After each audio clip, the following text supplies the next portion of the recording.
అందరికీ praise the Lord. పరిశుద్ధుడైన దేవుని నామానికి మహిమ కలుగును గాక.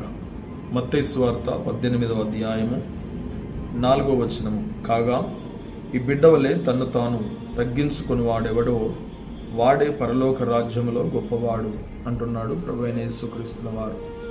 ప్రియులారా, నేడు దినములలో ప్రజల పరిస్థితులను చూడగా తమ ఎదుటి వారి పట్ల సరైన గౌరవ భావం లేదా తమ కంటే గొప్పవారు అని ఘనపరిచే స్థితి నేడు దినాల్లో కనబడుట అరుదుగా మారిపోయింది.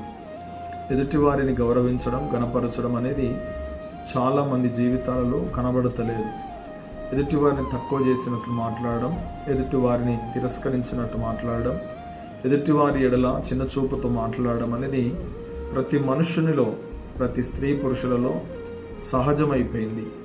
కానీ వాక్యం సెలవిస్తుంది ఏంటంటే, తనను తాను తగ్గించుకునివాడు హెచ్చించబడును అని. తన్ను తాను హెచ్చించుకునివాడు తగ్గించబడును అని. ప్రియులారా, ఈ చిన్న బిడ్డలాగా ఎవరు తనను తాను తగ్గించుకుంటారో వారిదే పరలోక రాజ్యం అంటున్నాడు ప్రభు. ఈ లోకములు హెచ్చించుకోవడానికి నీకే పరిస్థితి అయినా ఉండవచ్చును. ధనం ఉండవచ్చు, నువ్వు గనుడవు కావచ్చు, 10 మంది ప్రజలలో గొప్ప విలువ కలిగిన వ్యక్తివిగా, పేరుగాంచిన వ్యక్తివి కావచ్చును, నీకు విద్య ఉండవచ్చును, సమాజంలో సంఘములో మంచి పేరు ప్రఖ్యాతలు ఉండవచ్చును. ఎన్ని ఉన్నా ఏది ఉన్నా ప్రియులారా, నిన్ను నీవు తగ్గించుకునటం వలన ప్రభువే నిన్ను హెచ్చించడానికి ఇష్టపడుతూ ఉన్నాడు. నిన్ను నీవు హెచ్చించుకునటం వలన నీకు వచ్చే నష్టం ఏంటంటే, అందరి మధ్యలో చులకన చేయబడతావు, తక్కువ చేయబడతావు, నీకున్నటువంటి విలువైన దాన్ని కోల్పోతావు. గనక వాక్యం చెబుతుంది తనను తాను తగ్గించుకోవాలని. గనక ప్రియ దేవుని బిడ్డ, నిన్ను నీవు తగ్గించుకునడం వలన నీకు విలువ పెరుగుతుంది.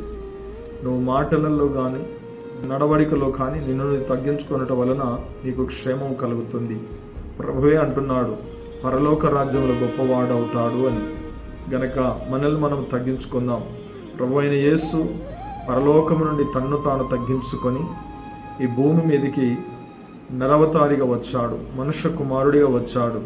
ఎంత తగ్గించుకున్నాడంటే, మరణము పొందినంతగా, శిలువ మరణము పొందినంతగా తన్ను తాను తగ్గించుకున్నాడని వాక్యము సెలవిస్తూ ఉంది. గనక యేసయ్య మనకు మోడల్ అయి ఉన్నాడు, మనకు మాదిరి అయి ఉన్నాడు. మనం కూడా అన్ని విషయాల్లో తగ్గించుకొని ప్రభు మార్గములో నడిచి ప్రభువును గణపరచుదాం, మనము గణపరచబడదాం. అట్టి కృప మనకందరికీ ప్రభు అనుగ్రహించునుగాక. Amen. God bless you all. అందరికీ ప్రైజ్ ది లార్డ్. పరిశుద్ధుడైన దేవుని నామానికి మహిమ కలుగును గాక. మత్తయి సువార్త 18వ అధ్యాయము 4వ వచనము. కాగా